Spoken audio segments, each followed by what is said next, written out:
بسم اللہ الرحمن الرحیم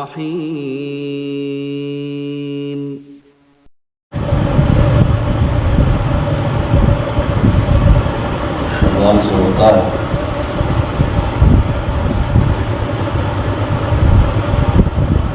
لیکن کچھ عوارض اور حوادث کی وجہ سے ہفتہ روزہ اس سے قرآن جو اس سے قبل نہ کیا جا سکا۔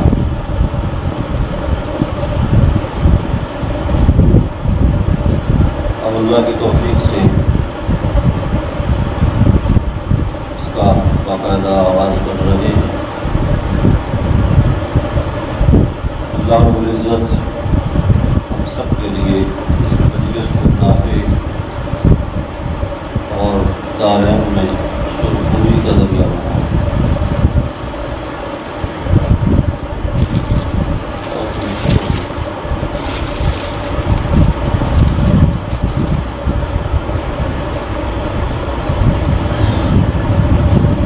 جو حضرات اس سے پہلے دروس میں شریک رہے ہیں ان کے علم میں یہ بات ہے کہ ایک طویل عرصے تک اللہ کی توفیق کے ساتھ سیرت طیبہ جناب محمد رسول اللہ صلی اللہ تعالی علیہ وسلم کی مبارک زندگی کے حالات و واقعات ایک تسلسل سے فقہی، تفسیری اور حدیثی نقطۂ نظر سے آپ کے سامنے بیان ہوتے رہے ہیں۔ پھر اس کے اختتام کے بعد مسئلہ خلافت آپ کے سامنے بیان ہوا۔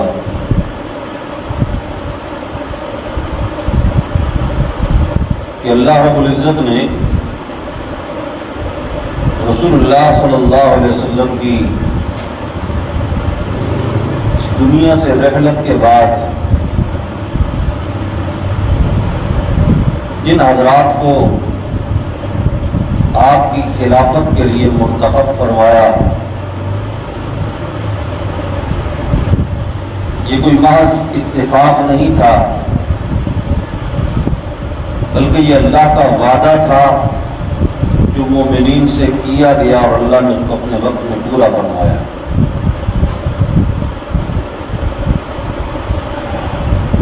اور پھر اس کے علاوہ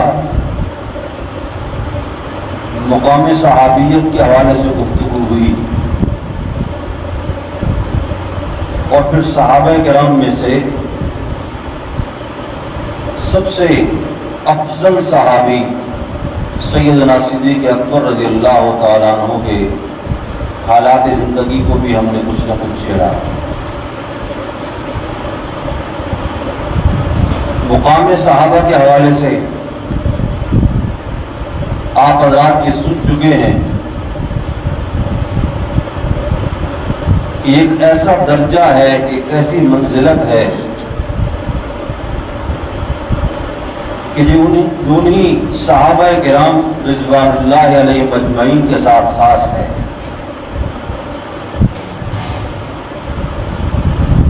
اور اس خصوصیت کا مطلب یہ ہے کہ صحابہ کرام کے بعد اگر کوئی شخص اپنے علم کے زور پر، تقویٰ کے زور پر، ولایت کے زور پر محنت و مشقت کر کے، قسم کر کے، ریاضت کر کے صحابیت کے مقام کو حاصل کرنا چاہے تو یہ کسی بھی صورت میں ممکن نہیں ہے،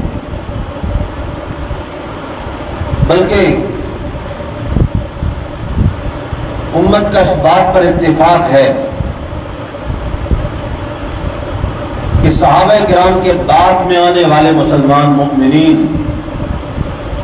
جن میں اولیاء ہوں، اتقیاء ہوں، اللہ کے برگزیدہ بندے ہوں،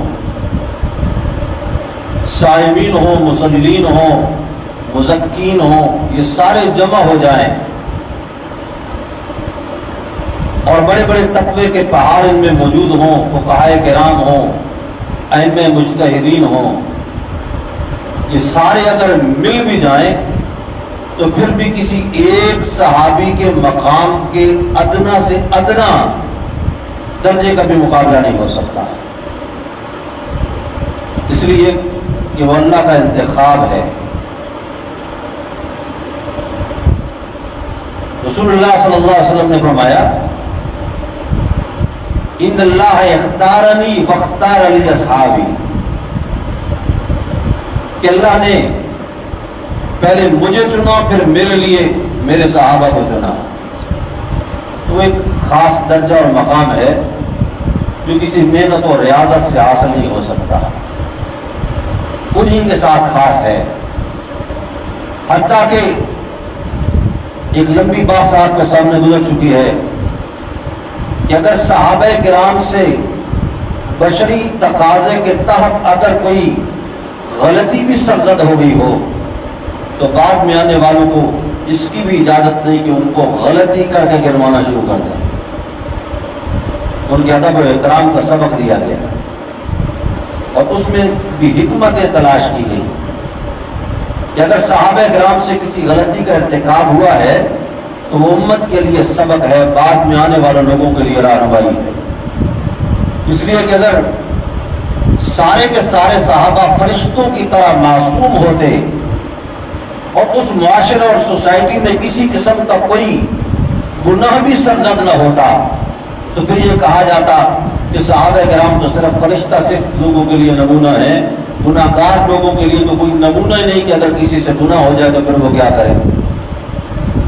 چنانچہ پھر کسی نے کیا خوب کہا کہ اگر کسی صحابی سے کسی غلطی کا ارتکاب ہو جائے تو میرا اور آپ کا کام اس غلطی کو پکڑنا نہیں، اس کے بعد اس صحابی کی توبہ کو دیکھنا ہے کہ صحابی نے اپنے رب کے حضور توبہ کس انداز میں کی۔ لیکن قرب قیامت کا زمانہ ہے، قسم قسم کے فتنے اٹھ رہے ہیں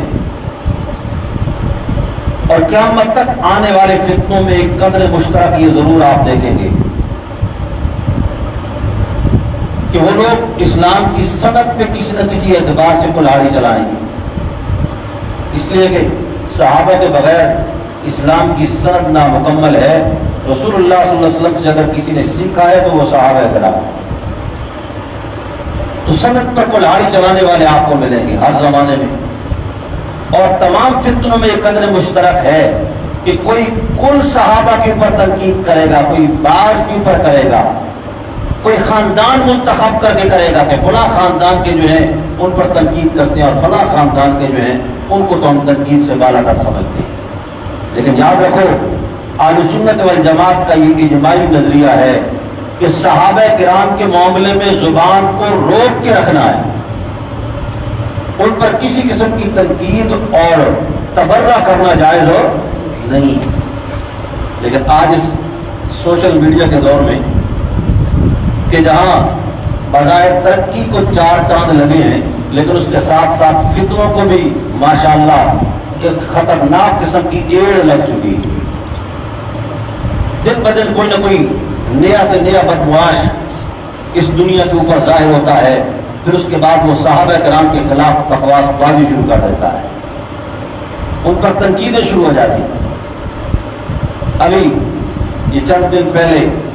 ایک بڑی معروف شخصیت بنی ہوئی ہے سوشل میڈیا پر، مرزا جیلمی،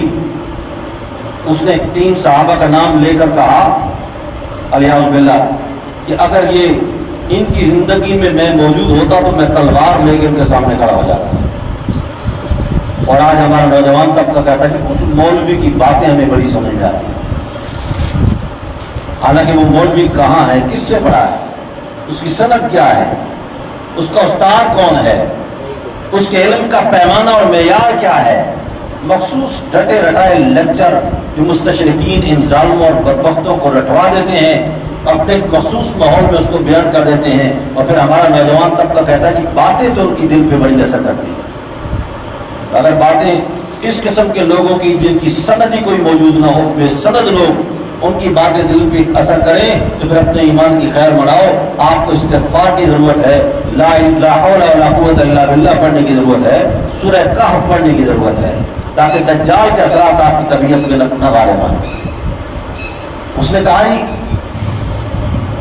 حضرت معاویہ رضی اللہ تعالیٰ, حضرت مغیرہ ابن شعبہ, حضرت عمرو بن العاص رضی اللہ تعالیٰ عنہم, کہتا ہے کہ دیکھو جی اگر یہ قبروں سے اب نکل کے بھی آ جائے نا اور ہمیں آ کر اپنا موقف سمجھانا چاہیں کہ صحابہ کرام کے مشاجرات کے معاملے میں ہمارا موقف کیا تھا, ہم کہیں بس کرو بھائی بس کرو, ہم تمہاری بات سنتے نہیں, اتنی بات سن لو کہ اگر ہم تمہاری زندگی میں موجود ہوتے تو تمہارے سامنے تلوار لے کے آپ کھڑے ہوتے. پھر اس کے بعد وہ ظالم کہتا ہے آگے کہ اچھا جی تلوار تو اب ہم نہیں اٹھا سکتے کہ زمانہ بدل گیا ہے, ہم اور زمانے میں آئے, زبان تو استعمال کر سکتے ہیں. حالانکہ اہل سنت والجماعت کا صحابہ کرام کے متعلق زبان کھولنے کا کوئی نظریہ ہے کسی کتاب میں؟ اگر کسی کتاب میں یہ نظریہ نہیں تو پھر اس کا مطلب ہے کہ اہل سنت والجماعت کے ساتھ اس ظالم شخص کا کوئی تعلق نہیں. لیکن دنیا ہے بس لٹو ہو رہی ہے, کلو جدید لذیذ, جو نیا کام ملتا ہے اس پر تعریفیں شروع ہو جاتی ہیں. کن صحابہ کی بات ہو رہی ہے؟ وہ معمولی ہستیاں ہیں. مغیرہ ابن شعبہ رضی اللہ تعالیٰ عنہ, رسول اللہ صلی اللہ علیہ وسلم کو وضو کروانے والے صاحب, آپ کے باڈی گارڈ, آپ کے محافظ, اور ان صحابہ میں کہ بیعت رضوان کے وقت 1400 صحابہ کی فہرست میں مغیرہ ابن شعبہ کا آپ کو صرف نام نہیں ملے گا. اس موقع پر اگر رسول اللہ کے پاس ننگی تلوار لے کر باڈی گارڈ کی حیثیت سے اگر کوئی کھڑا تھا وہ مغیرہ ابن شعبہ تھا رضی اللہ تعالیٰ. رسول اللہ کے باڈی گارڈ ہیں اور تم ظالم کہتے ہو کہ ہم ان کے سامنے تلوار لے کر کھڑے ہو جاتے. کیونکہ محافظ کے سامنے اگر کوئی اسلحہ نکال لے تو وہ محافظ کے اوپر اسلحہ نکالنا ہوتا ہے جس کی وہ حفاظت کر رہا ہے, جس کی حفاظت ہو رہی ہے. تو یہ اسلحہ اور تلوار تم رسول اللہ میں نکالنا چاہتے ہو, سیدھی بات کرو. ان صحابہ میں شامل کہ جن کو اللہ نے اپنی رضامندی کا سرٹیفکیٹ عطا فرمایا, قرآن میں موجود ہے, لقد رضی اللہ عن المؤمنین اذ یبایعونک تحت الشجرہ, اور عام الفاظ کے ساتھ نہیں, اس مالک الملک نے قسم کھا کے کہا کہ جتنے نبی کے صحابہ حدیبیہ میں آئے ہیں اللہ ان سب سے راضی ہو چکا ہے. پھر ان میں مغیرہ ابن شعبہ رسول اللہ کے بالکل پیچھے ساتھ کھڑے ہیں اور ہاتھ میں تلوار لے کے کھڑے ہیں. جس وقت عروہ ابن مسعود ثقفی آئے مذاکرات اور گفتگو کرنے کے لیے, عروہ ابن مسعود نے بات کرتے ہوئے تھوڑا سا انداز اس قسم کا تھا کہ توہین آمیز لہجے میں آپ کی داڑھی مبارک کی طرف ہاتھ کرنا شروع کر دیا. یہ داڑھی کی طرف ہاتھ کرنا دو قسم کا ہوتا ہے. ایک ہوتا ہے انتہائی اپنی عاجزی ظاہر کرنے کے لیے, اس کی عزت و تقریب کرنے کے لیے اس طرح ہاتھ لگاتے ہیں تو یہ تقریب اور تعظیم ہو رہی ہے. اور بعض اوقات کوسنے کے انداز میں اس طرح داڑھی کی طرف ہاتھ کیا جاتا ہے. عروہ ابن مسعود جب اس طرح ہاتھ کر رہا تھا, بعد میں اللہ نے ان کو بھی ایمان کی دولت دے دی, اللہ کی ان کے درجات بلند فرمائے رضی اللہ تعالیٰ. لیکن اس وقت جب اس طرح کر رہے تھے, اور یہ عروہ ہے کون؟ مغیرہ ابن شعبہ کا چچا ہے. جب ایک مرتبہ ہاتھ کیا, چونکہ انہوں نے پورا آئینی لباس پہنا ہوا تھا, لوہے میں فرق تھے, اب اس کو تو یہ پتہ نہیں میرا بھتیجا ہے جو باڈی گارڈ ہے رسول خدا کا صلی اللہ تعالیٰ علیہ وسلم. جب ایک مرتبہ ہاتھ کیا, انہوں نے تلوار کی نوک کے ذریعے سے, الٹی تلوار کے ذریعے سے ہاتھ کو پیچھے رکھا. دوسری مرتبہ ہاتھ کیا تو پھر ہاتھ کو پیچھے دھکیلا. جب تیسرے مرتبہ ہاتھ کیا تو پھر سختی کے ساتھ کہا کہ خبردار اب اس کے بعد تیرا ہاتھ اٹھا تو تیرا ہاتھ پھر واپس لے جائے گا, زمین پہ پڑا ہوگا, تیرے ہاتھ کو کاٹ دوں گا جو ہاتھ رسول اللہ صلی اللہ علیہ وسلم کی طرف اس طرح توہین آمیز انداز میں اٹھے گا. مغیرہ بن شعبہ کی تو یہ حیثیت ہے, اور اس 15ویں صدی کے مینڈک کی حیثیت کی ان کے سامنے باتیں کرے, ان کے حوالے سے گفتگو کرے اور پھر محقق بنا پھرے, اور جب اس کو کوئی بات کرنے کے لیے للکارے تو پھر چھپتا پھرے اور اس کو پھر چھپنے کے لیے جگہ نہ ملے. اصل میں یہ لوگ تو ہمارے مخاطب ہی نہیں ہیں, نہ یہ اس حیثیت کے لوگ ہیں کہ ہم ان سے بات کریں. ہمیں تو شکوہ اور درد ہوتا ہے اپنے نوجوانوں کا کہ ساری زندگی جس امام اور خطیب اور جس عالم کے ساتھ تعلق ہوتا ہے اس کی باتیں سمجھ میں نہیں آتی، اور 2 منٹ میں چند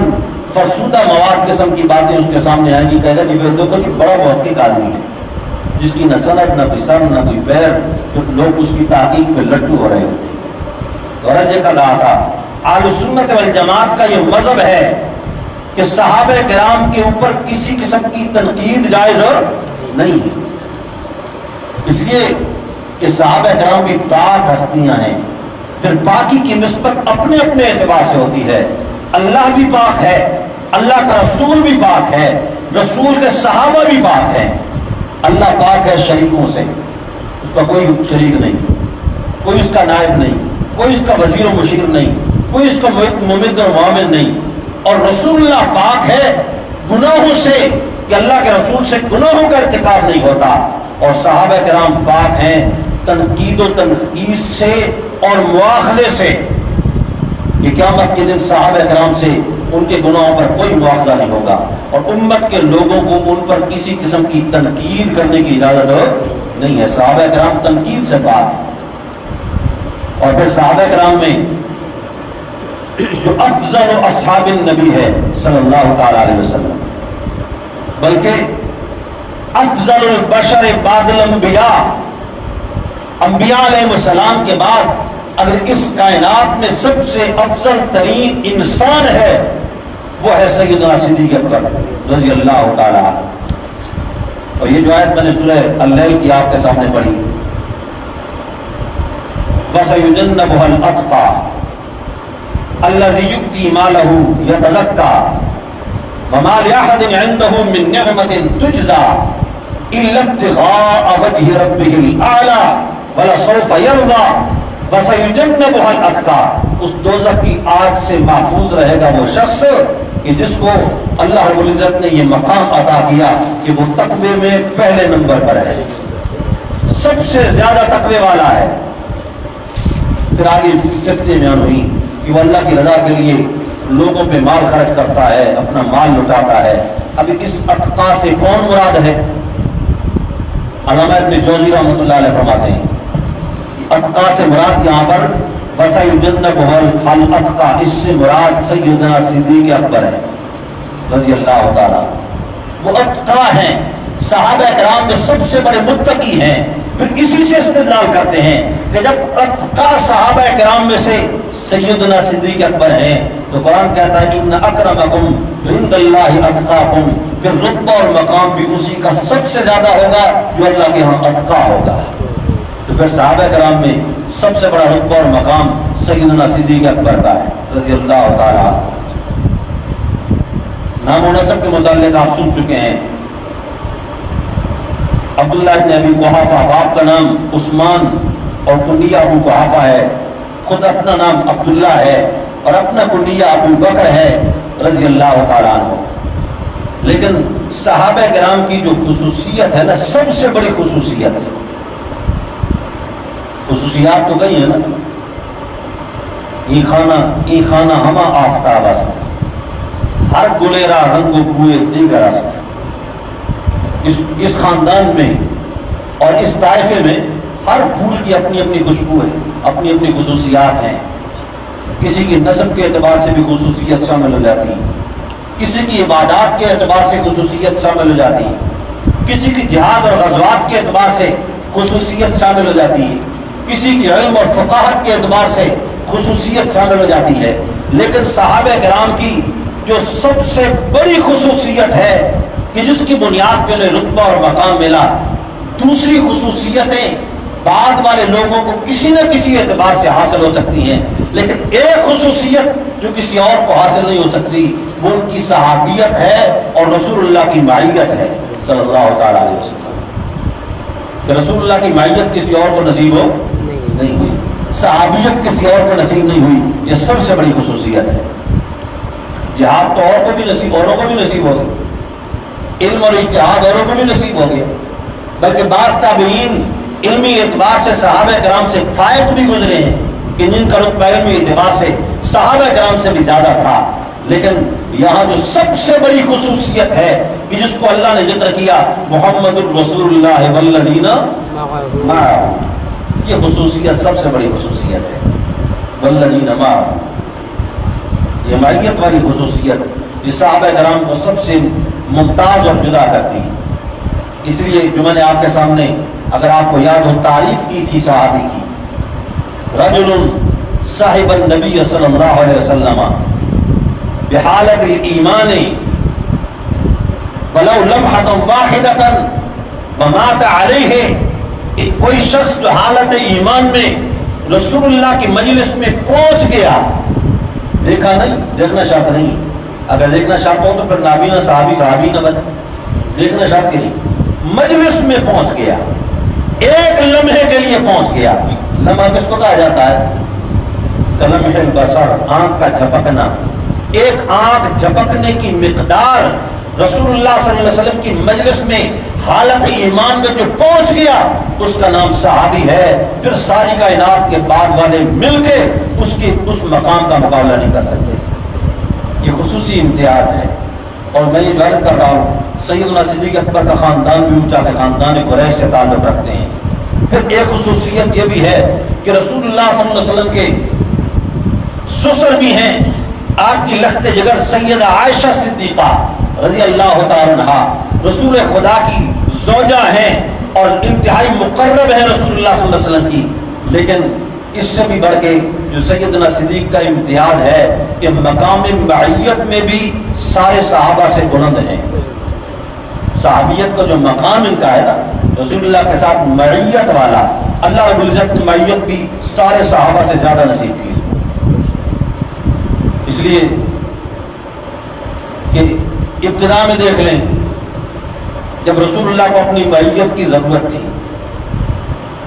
آپ نے اعلان فرمایا نبوت کا،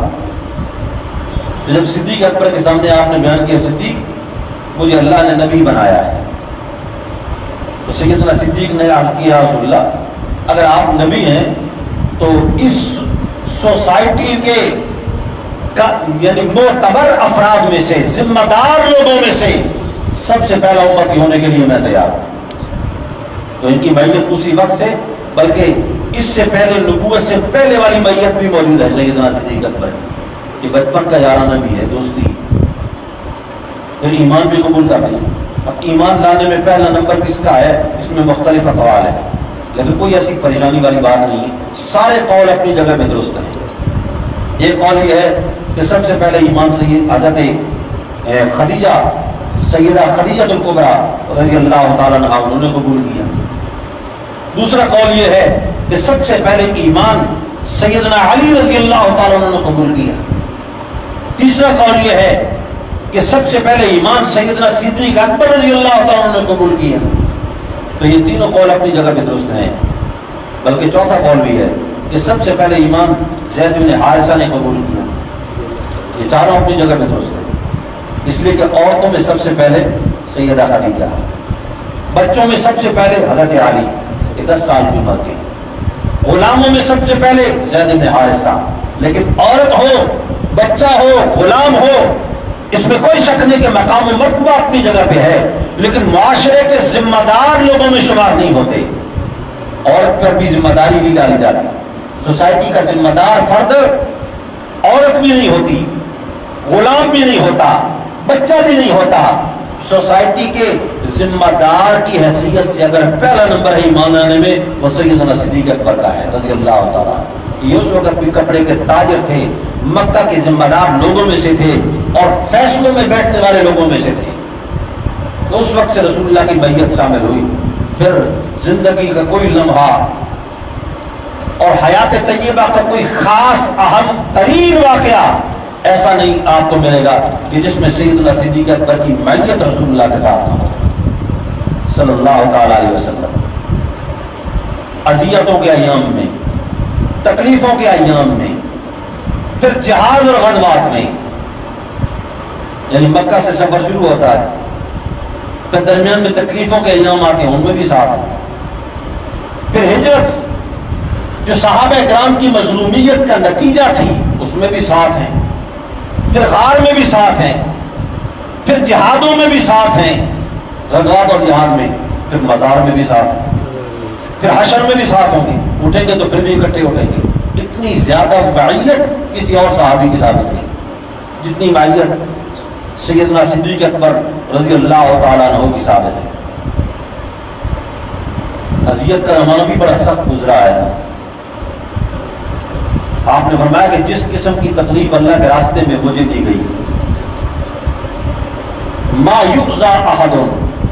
فرمایا کسی کو آج تک اس قسم کی تکلیف نہ دی گئی نہ دی جا سکے گی۔ جسمانی تکلیف بھی، لسانی تکلیف بھی۔ سیرت نگاروں نے اور مورخین نے مستند حوالوں سے لکھا ہے کہ رسول اللہ صلی اللہ علیہ وسلم کی زندگی کا ایک سخت ترین دن کیسا تھا کہ جب آپ اپنے گھر سے نکلے اور پھر ایک لمبا وقت باہر گزارنے کے بعد گھر میں آپ تشریف لائے۔ گھر سے نکلے تو کوئی مرد، عورت، بچہ، غلام، کوئی ذمہ دار، کوئی غیر ذمہ دار، کوئی ایسا شخص آپ کو نہیں ملا کہ جس نے رسول اللہ صلی اللہ علیہ وسلم پہ پھٹیاں نہ کسی۔ اور پھر جس وقت آپ گھر میں واپس آئے اسی کیفیت، حتیٰ کہ آپ غم سے نڈھال ہو کر اپنے بستر پہ گئے اور آپ نے ایک کمبل اوڑھ لیا۔ جب آپ نے کمبل اوڑھا تو اس کے بعد پھر یہ آیات اتری، یا ایھا المدثر قم فانذر وربک فکبر وثیابک فطہر۔ کیسی کیسی تکلیفیں آپ کو دی گئی۔ دنیا میں صحیح بخاری میں ایک واقعہ مالن ہے، اور باقی البدایہ والنہایہ وغیرہ میں ابن ہشام میں مفصلاً ہے وہی واقعہ کہ رسول اللہ صلی اللہ علیہ وسلم ایک دن حرم تشریف لے گئے۔ حجر اسود کا آپ نے بوسہ لیا، اس کے بعد آپ نے طواف شروع کر دیا۔ جب آپ نے طواف شروع کیا تو مشرکین مختلف جگہوں پر مطاف کے اندر پھیل کر کھڑے ہو گئے۔ آپ طواف کر رہے ہیں، جس کے قریب سے گزرتے ہیں وہ گالیاں لیتا ہے۔ حتیٰ کہ بعض روایت میں یہ ہے کہ انہوں نے رسول اللہ صلی اللہ علیہ وسلم کے قرآن کو سن کر آپ کو بھی گالیاں دیں، قرآن کو بھی گالیاں دیں، قرآن اتارنے والے کو بھی گالیاں دیں، پھٹیاں کس رہے ہیں۔ مسلسل آپ طواف کر رہے ہیں، 2-4 پھیروں کے بعد آپ کے چہرے پہ ناگواری کے آثار آئے، پھر آپ نے طواف مکمل کیا اور گھر تشریف لے گئے ناگوار تربیت کے ساتھ۔ یہ عروہ بن زبیر اس کے راوی ہیں، عمرو بن العاص سے، کہ انہوں نے عمرو بن العاص سے پوچھا رضی اللہ تعالیٰ کہ آپ بتلائیں رسول اللہ صلی اللہ علیہ وسلم کی زندگی میں سخت ترین ایام کیسے تھے؟ انہوں نے یہ بتلایا، پھر اس کے بعد بتلایا کہ پھر دوسرے دن آپ پھر تشریف لائے، پھر آپ نے حجر اسود کا بوسہ لیا، پھر آپ نے طواف شروع کر دیا۔ پھر جب آپ نے طواف شروع کیا مشرکین نے وہی کرتوت شروع کر دی، پھٹیاں کسنا، گالم گلوچ، مذاق اڑانا، ہوٹنگ کرنا، یہ کام انہوں نے شروع کر دیا۔ تھوڑی دیر کے بعد جب انہوں نے دیکھا نا کہ آپ کی طرف سے کوئی رد عمل ظاہر نہیں ہو رہا، ایک بدبخت عقبہ بن ابی معیط وہ آیا اور اس نے رسول اللہ صلی اللہ علیہ وسلم کی گردن کے اندر کپڑا لپیٹ کر اس کو یعنی رکھ کر لپیٹنا شروع کر دیا، بل دینا شروع کر دیا اور آپ کو گرانا چاہا۔ پھر اس کے بعد وہ راوی کہتے ہیں فَوَسَبُوا فَسْبَتَ رَجُلٍ، ایک یک بارگی ان سب مشرکین نے آپ پہ حملہ کر دیا، یک بارگی آپ کے اوپر آ گئی اور آپ کو مارنے لگے۔ اور ادھر سیدنا صدیق اکبر تک خبر پہنچی، ادرک صاحبک، کہنے والے نے کہا پہنچو اپنے ساتھی کے پاس، ادرک صاحبک۔ اب دیکھو مصیبت کے ان ایام میں سیدنا صدیق اکبر رسول اللہ کے صاحب کی حیثیت سے سامنے آتے ہیں۔ ادرک صاحبک،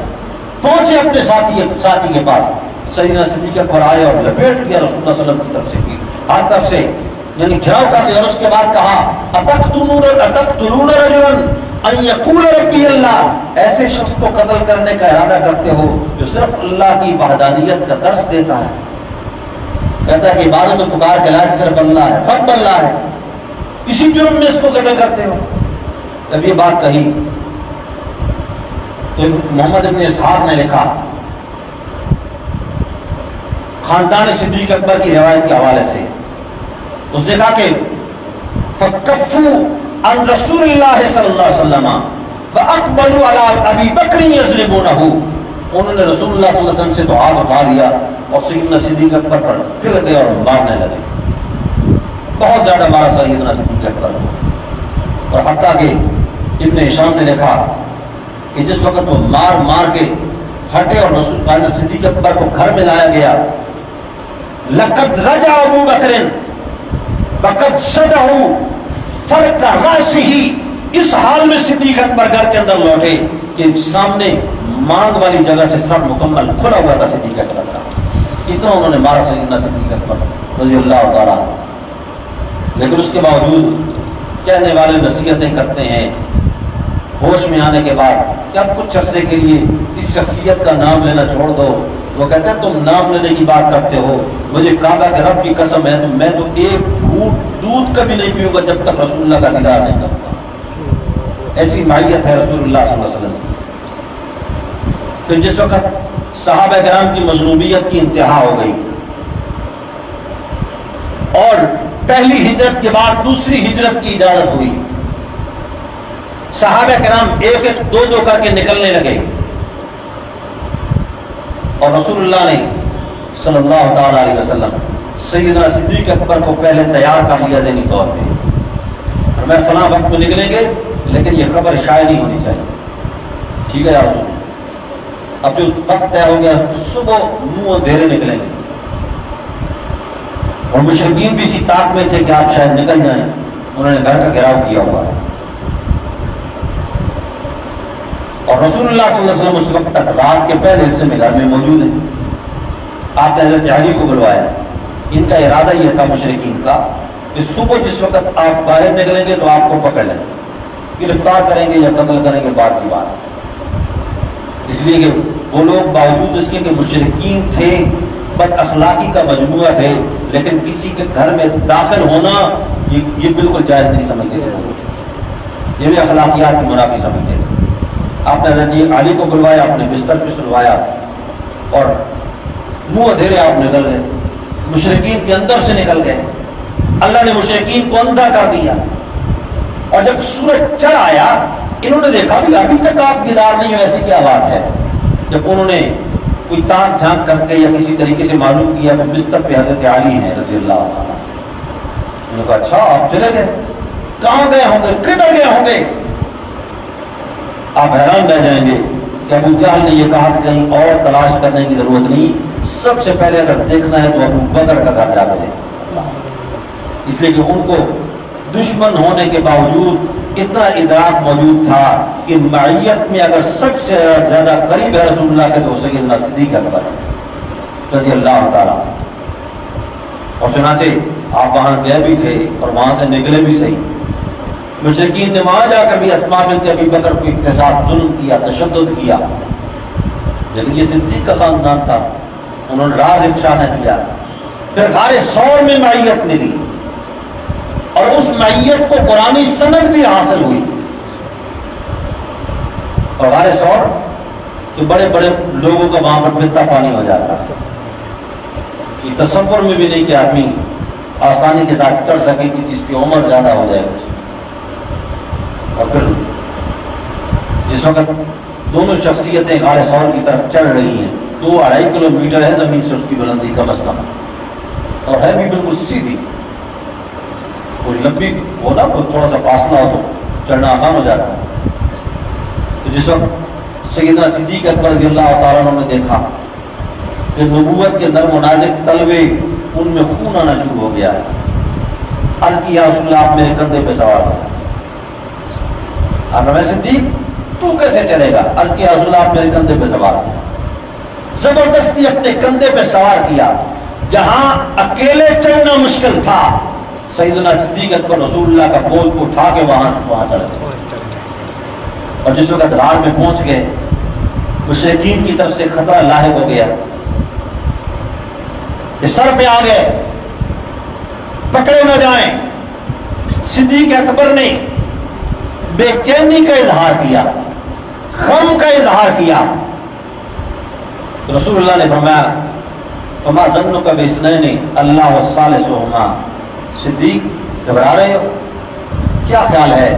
جن 2 شخصیتوں کے ساتھ تیسرا اللہ ہو ان کا کوئی کچھ بگاڑ سکتا ہے؟ صدیق نے کہا یا رسول اللہ ایسی تو کوئی بات نہیں. فرمایا پھر اللہ پہ بھروسہ رکھو. یعنی یہاں پر کیا کہا؟ جن دو شخصیتوں کے ساتھ اب اس سے بھی زیادہ اور کوئی بڑی میت ہوتی ہے. وہاں پر دو کون ہیں سوائے اللہ کے رسول کے اور صدیق کے اور کوئی. پھر قرآن کہتا ہے الا تنصروہ فقد نصرہ اللہ اذ اخرجہ الذین کفروا ثانی اثنین اذ ہما فی الغار اذ یقول لصاحبہ لا تحزن ان اللہ معنا. اگر تم اس پیغمبر خدا کی مدد و نصرت نہیں کر سکتے تو کوئی بات نہیں، کوئی پرواہ نہیں. اللہ نے تو اس وقت بھی مدد کی تھی جس وقت غار کے اندر یہ صرف دو تھے، اور اس وقت جب رسول اللہ صلی اللہ علیہ وسلم کے سامنے ان کا ساتھی غم کا، حزن کا، بے چینی کا اظہار کر رہا تھا تو رسول اللہ تسلی دیتے ہوئے کہہ رہے تھے لا تحزن ان اللہ معنا، میرے ساتھی تجھے گھبرانے کی کوئی ضرورت نہیں، ہمارا اللہ ہمارے ساتھ ہے. اس وقت رسول اللہ کے ساتھ ساتھی اور کون تھا؟ سیدنا صدیق اکبر کے علاوہ تو اور کوئی نہیں تھا. تو سیدنا صدیق اکبر وہ صحابی ہیں کہ جن کی صحابیت قرآن کی نص سے ثابت ہے، اور قرآن کی نص کا انکار کرنے والا مومن نہیں ہوتا، مسلمان نہیں ہوتا. یہاں پر ایک واقعہ میں نے آپ کے سامنے ذکر کیا تھا، اللہ کمی بیش معاف فرمائے، غالباً سید عطا شاہ بخاری رحمۃ اللہ علیہ کا. کہ ہمارے یہ جو لوگ تھے نا بڑے منجھے ہوئے لوگ تھے، حکمت و بصیرت سے پر لوگ تھے، مجمع کا مزاج بھی پڑھتے تھے، جواب دینے کا ڈھنگ بھی رکھتے تھے. میرے جذباتی لوگ نہیں تھے. ہمارے تو جذبات ہی ہمیں کہیں نہیں ٹھہرنے دے. اگر جذبات کے رو میں جب بیٹھ جائیں تو منہ سے جو نکل گیا پھر اس پہ ڈٹ جانا پڑتا ہے، کیونکہ ورنہ بڑی بے عزتی ہو جائے گی کہ مناظر صاحب نے، عالم صاحب نے، مولوی صاحب نے زبان سے ایسی بات نکال دی، اب اگر رجوع کر لے تو پھر ماں نہ مر جائے. تو کسی اب تقریر کے دوران یہ واقعہ بیان کر رہے ہیں، کسی شخص نے اٹھ کر تھا بھی اس کا تعلق کسی دوسرے نظریے سے. اس نے کہا حضرت آپ یہ جو بیان کر رہے ہیں فضیلت کے باب میں، کہ سیدنا صدیق اکبر کی فضیلت یہ بھی ہے کہ رسول اللہ کو اپنے کندھے پر اٹھا کر سواری بن گئے، رسول اللہ کی کندھے پر اٹھا کر غار ثور میں چڑھ گئے. رسول اللہ کی سواری بننا کوئی کمال کی بات ہے؟ رسول اللہ نے تو گدھے اور خچر پہ بھی سواری کی. اپنے کو ٹوک تو بڑی کر دی نا اس نے کہ آپ نے تو گدھے اور خچر پہ بھی سواری، یہ بھی کوئی اتنی بڑی بات ہے؟ اب لوگ بڑے جذباتی ہو کر اٹھنے لگے. انہوں نے کہا بھائی صبر کرو، بیٹھ جاؤ، اس کا جواب دے لیں. اس کو اگر بات تو نے ٹھیک کی ہے کہ رسول اللہ نے گدھے پہ بھی سواری کی، خچر پہ بھی سواری کی، لیکن ہمارا نظریہ تو پورا سن لو. ہمارا نظریہ یہ ہے کہ جس گدھے پہ رسول اللہ نے سواری کی اس گدھے کا مقام ساری دنیا کے گدھوں سے افضل ہے. جس خچر پہ سواری کی اس خچر کا مقام ساری دنیا کے خچروں سے افضل ہے، اور جس انسان پہ سواری کی اس انسان کا مقام ساری دنیا کے انسانوں سے افضل ہے. اللہ، اب جواب بھی آ گیا اور کوئی معاملہ بھی گڑبڑ نہیں، یعنی حکمت و بصیرت کے ساتھ جواب دیا. تو رسول اللہ صلی اللہ علیہ وسلم کی معیت غار ثور میں بھی حاصل ہوئی، پھر ہجرت میں بھی حاصل ہوئی، پھر غزوہ بدر میں بھی، غزوہ احد میں بھی، اور احد کے پہاڑ پر بھی. ایک بار آپ باہر تشریف لے کر احد پہاڑ پہ بیٹھے ہوئے زلزلہ آ گیا. تو زلزلہ جب آیا تو آپ نے اس پر تھوڑی سی ضرب لگا کے کہا پہاڑ پر اسکت، ٹھہر جاؤ یہیں پر، ما علیک الا نبی و صدیق و شہیدان، تیرے اوپر ایک نبی ہے اور ایک صدیق ہے اور باقی شہید ہے. اب وہاں پر بھی صدیق اپنے بعد صدیق کا ذکر کیا، اور صدیق کا مقام اور لقب جو تھا رسول اللہ صلی اللہ علیہ وسلم نے ان کو عطا کیا. اللہ. پھر غزوہ احد میں جس وقت عارضی طور پہ مسلمانوں کی شکست ہو گئی، صفیں منتشر ہو گئیں، مسلمان کوئی ایک طرف کوئی دوسری طرف، اور رسول اللہ صلی اللہ علیہ وسلم ایک پہاڑی کے چھوٹے سے دردہ نما جگہ میں بیٹھے ہیں. حضرت ابوبکر و عمر آپ کے ساتھ ہیں، سامنے کے ٹیلے کے اوپر ابو سفیان موجود ہے، اور ابو سفیان نے فتح کے نشے میں چور ہو کر یہ کہا کہ آئین محمد، محمد کدھر گئے؟ چلو جواب ملے گا، پتہ چلے گا آپ کہاں ہیں. اور تنقید بھی مقصود تھی، تانا دے رہا تھا. حضرت عمر اٹھنے لگے، فرمایا نہیں کوئی ضرورت نہیں، ذات پہ حملہ کر رہا ہے، ذات کی بات کر رہا ہے، کرنے دو اسے۔ اس نے پھر اس کے بعد کہا آئین ابو بکر، اگر محمد نہیں تو ابو بکر کہاں ہے؟ پھر اس کے بعد اس نے کہا آئین عمر، اگر ابو بکر بھی نہیں تو عمر کہاں ہے؟ پھر اس کے بعد اس نے کہا ان قتلوا جميعا فقولوا حبل، اگر یہ سارے قتل ہو گئے ہیں تو پھر حبل زندہ باد ہے، قولوا حبل۔ اب اس کے بعد رسول اللہ نے فرمایا نہیں، اب یہ خاموش رہنے کا مقام نہیں ہے، عمر جواب تو بلند آواز سے اللہ اعلی و اجل، حبل زندہ باد نہیں، سب سے بلند و بالا ذات ہے تو صرف اللہ کی ذات ہے، وہی غلبہ دینے والا ہے۔ اب یہاں پر آپ نے غور کیا کہ ابو سفیان اس وقت تک مسلمان نہیں، کافروں کے لشکر کا سپہ سالار ہے، لیکن رسول اللہ کے بعد متصل نام اگر لیتا ہے تو کس کا؟ حضرت ابو بکر کا رضی اللہ تعالیٰ، اس لیے کہ ان کو بھی اس وقت یقین تھا کہ رسول اللہ کے ساتھ اگر کسی کی غیر منفصل معیت ہے تو سیدنا صدیق اکبر کی ہے رضی اللہ تعالیٰ، کہ جس کے درمیان میں کوئی فاصلہ موجود نہیں، بلا فصل ہے معیت۔ پھر اس کے بعد اللہ رب العزت نے جو مقام و رتبہ عطا کیا کہ تدفین بھی رسول اللہ کے ساتھ ہوئی، اور پھر اس کے بعد کل قیامت کے دن جس وقت رسول اللہ صلی اللہ علیہ وسلم اپنے روضہ اطہر سے اٹھیں گے تو آپ کی دائیں طرف حضرت ابو بکر اور بائیں طرف حضرت عمر، یعنی یہ ایک خاص قسم کی معیت ہے کہ جو سیدنا صدیق اکبر رضی اللہ عنہ کو حاصل ہوئی، پھر اس کے بعد حضرت عمر رضی اللہ عنہ کو حاصل ہوئی۔ تو صحابہ کرام کا رتبہ اور مقام جو ہے اس میں سب سے بڑی امتیازی خصوصیت معیت ہے۔ سارے صحابہ کا مقام اور شان جو ہے رسول اللہ کی معیت کی وجہ سے بلند ہوا ہے، اور اس معیت میں بھی اگر سب سے زیادہ رتبہ حاصل ہوا تو سیدنا صدیق اکبر رضی اللہ عنہ کو حاصل ہوا۔ اللہ رب العزت صحیح طور پر قرآن و سنت کو سمجھنے کی، عمل کرنے کی توفیق نصیب فرمائے۔ وما علینا الا البلاغ۔ الحمدللہ رب العالمین، والصلاة والسلام على سيدنا محمد وآله وصحبه أجمعين، واغفر ورحمتك الراحمين، اللهم أعنا على ذكرك وشكرك وحسن عبادتك، ربنا لا تزغ قلوبنا بعد إذ هديتنا وهب لنا من لدنك رحمة إنك أنت الوهاب، اللهم إنا نسألك العفو والعافية والمعافاة الدائمة إلى يوم القيامة، ربنا لا تزغ قلوبنا بعد إذ هديتنا وهب لنا من لدنك رحمة إنك أنت الوهاب، لا الہ الا العالمین۔ تمام حاضرین مجلس کے صغیرہ کبیرہ گناہوں کو معاف فرما، یا رب العالمین ہمارے دلوں کو اپنی محبت کا مرکز بنا، یا رب العالمین ہمیں اپنی ذات سے سچی سچی محبت نصیب فرما، ہمارے زنگ آلود دلوں کو اپنے رحمت کے پانی سے صاف فرما،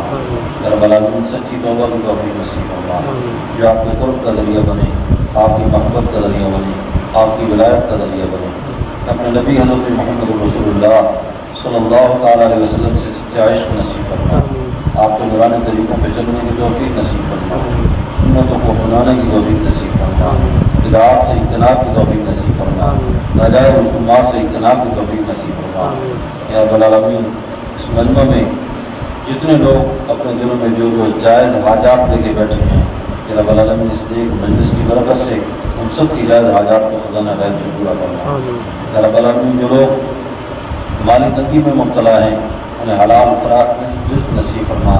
جو حلال مسالے پہ صرف کرنے کی توفیق نصیب فرما، جو لوگ قرض دار ہیں قرضوں کا شکار ہیں انہیں غیب سے رزق نصیب فرما اور قرضوں کا خاتمہ فرما، رب العالمین جو لوگ بے اولاد ہیں انہیں نیک صالح اولاد نصیب فرما، جو صاحب اولاد ہیں انہیں اپنی اولاد کی فتنوں سے محفوظ فرما، رب العالمین کی اولادوں کو دین اور دنیا دونوں اعتبار سے کامل بنا، دنیا و آخرت میں اپنے والدین کی آنکھوں کو ٹھنڈا فرما، رب العالمین اسلام کا غلبہ فرما، اسلام کا بول والا فرما، کفر کا منہ والا فرما، یہود و غلوظ کو شکست نصیب فرما، رب العالمین یہود و نصارہ کو پسپا فرما، اسلام کو اسلام کے جھنڈوں کو بلند اور سب بلند فرما، رب العالمین اتنی زندگی گزرے آپ کے احکام کو مانتے ہوئے گزرے، جب دنیا سے رخصت ہوں زبانوں میں کلمہ جاری ہو لا الہ الا اللہ محمد رسول اللہ صلی اللہ تعالیٰ علیہ خلقہ محمد علیہ وسلم آمین برحمتہ اللہ۔